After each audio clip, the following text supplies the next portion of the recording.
Ah, vous connaissez ce monsieur? C'est un ami très intime de Vladimir Poutine. Monsieur Recep Tayyip Erdogan, le président de la Turquie. C'est un homme très fort, un homme très souple, un homme très catégorique, très réfléchi et très intelligent qui sait ce qu'on appelle la géostratégie, la géopolitique. Et qui sait surtout ce qu'il veut. Et qui sait comment satisfaire exactement son peuple. Recep Tayyip Erdogan. Il est en train de préparer un coup monstrueux contre l'OTAN. Et les patrons de l'OTAN sont inquiets à plus d'un titre. Laissez-moi d'abord vous dire exactement de quoi il s'agit. Les Ouïzas ont peur, très peur, de perdre la Turquie. Mais pourquoi les Ouïzas ont peur de perdre la Turquie? Pourquoi? Vous savez, la Turquie, depuis les années 2000-2001, a postulé pour entrer dans l'Union européenne. Et les Européens ont dit non.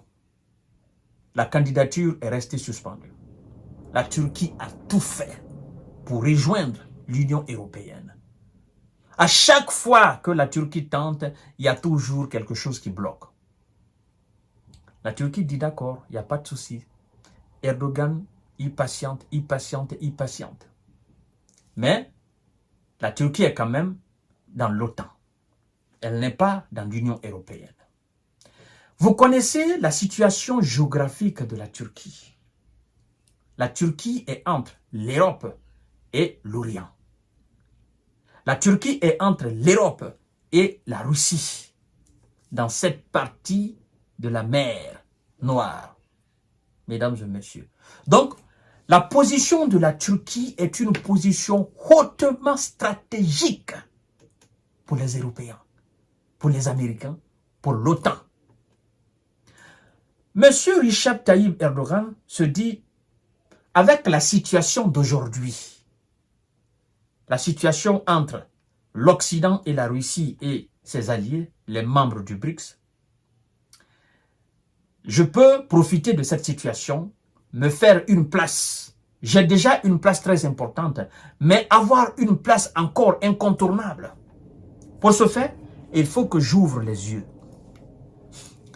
Vous savez, il y a eu une bataille entre l'Occident et les membres du BRICS, qui regroupent la Russie, la Chine, l'Inde, le Brésil et l'Afrique du Sud.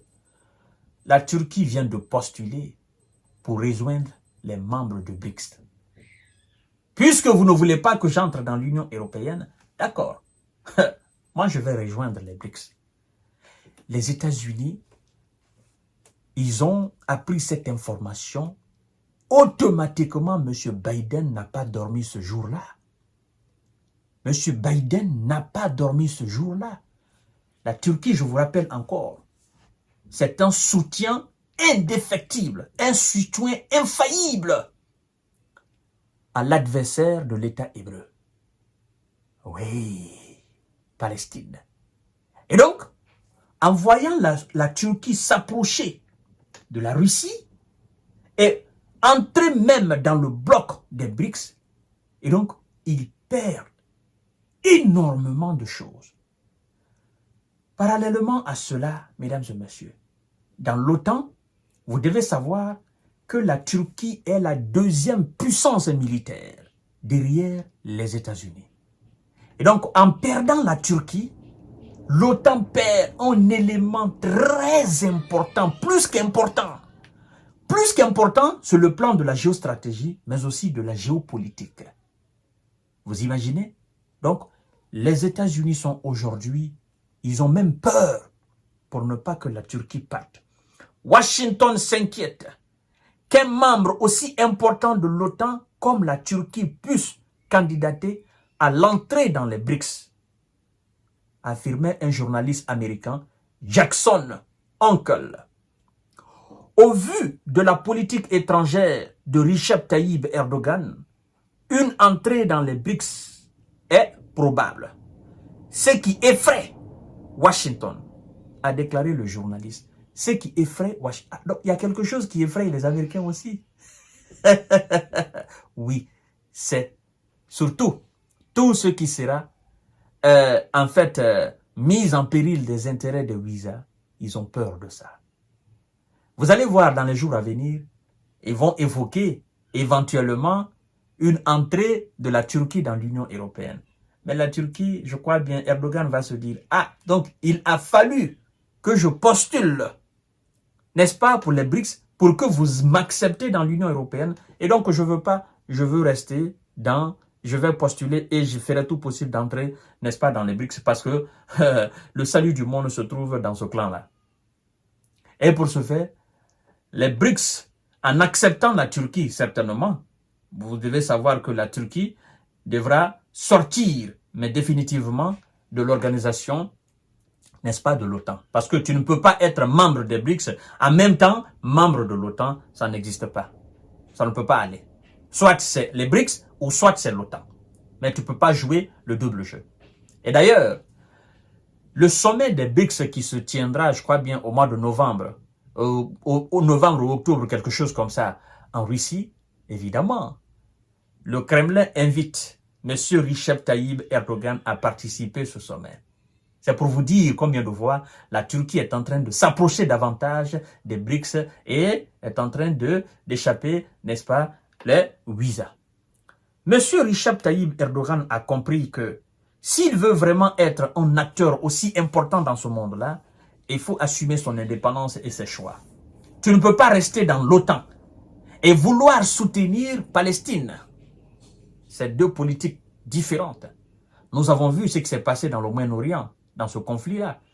Pendant que la Turquie, elle seule, a une position, l'OTAN, le reste de l'OTAN a une autre position. Donc, écoutez, quand c'est comme ça, ça ne marchera pas. C'est une forme d'hypocrisie. Donc, tu ne peux pas être, voilà, A et être le contraire de A. Ça ne marchera pas. Alors, mesdames et messieurs, parlant des visas, ils doivent être très inquiets. La Turquie est peut-être le membre le plus important de l'OTAN, à côté des États-Unis. Ils discutent actuellement de l'adhésion aux BRICS. Il dit qu'ils avaient postulé qu'ils assisteraient à la réunion des BRICS, le prochain sommet à Kazan, en Russie, a-t-il souligné en marge du Forum économique oriental, tout dernier forum là. Le conseil du président russe, Yuri Ochakov, avait auparavant confirmé qu'Istanbul avait soumis une demande de participation aux BRICS et que celle-ci était à l'étude.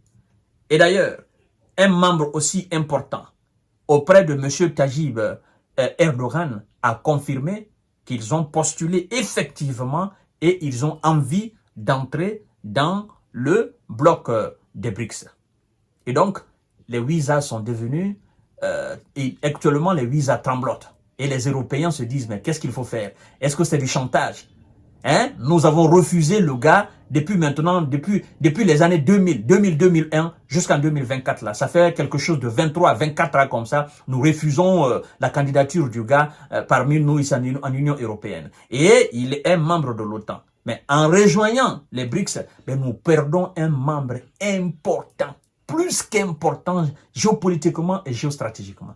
Vous savez, quand la Suède et la Finlande ont rejoint l'OTAN, ils ont dit que c'est une défaite géostratégique et géopolitique de la Russie. Mais si eux, ils perdent la Turquie, la perte de la Turquie, elle est beaucoup plus dévastatrice pour les Occidentaux que l'entrée de la Suède et de la Finlande dans l'OTAN ou encore je ne sais où. Parce que la Turquie, mesdames et messieurs, je ne vous dirai pas plus. À tout à l'heure pour notre série d'informations de décortiquage. Partagez la vidéo dans tous les groupes possibles. Merci beaucoup et bonne soirée à vous.